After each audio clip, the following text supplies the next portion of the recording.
আচ্ছা, এআইয়ের জগতে একটা নতুন সমস্যা আসছে।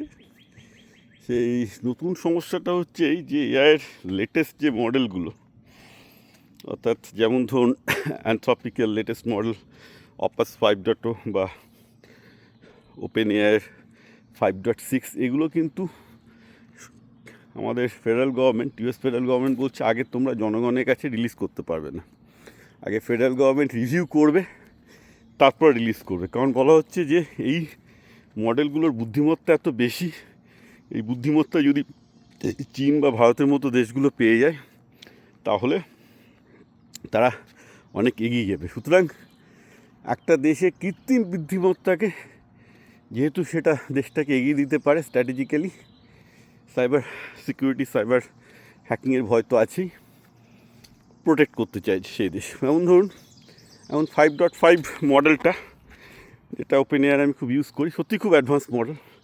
ম্যাথ ফিজিক্সের যে কোনো কঠিন problem, most research level problem, ইঞ্জিনিয়ারিংয়ের প্রবলেম বলুন, লয়ের প্রবলেম বলুন, বহু কঠিন কঠিন প্রবলেম সলভ করে দেয় টপ লেভেল এক্সপার্টের মতো।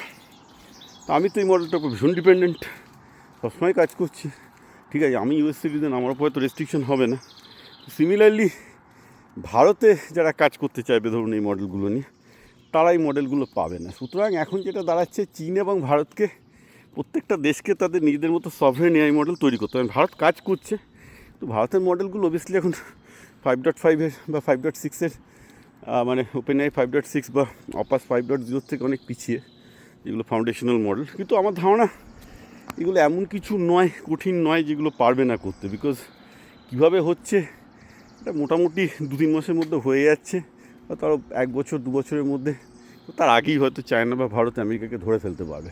কিন্তু এটা এই ইউএস গভর্নমেন্টের ইন্টারফারেন্স খুব ক্লিয়ারলি প্রুভ করছে যে বেসিক্যালি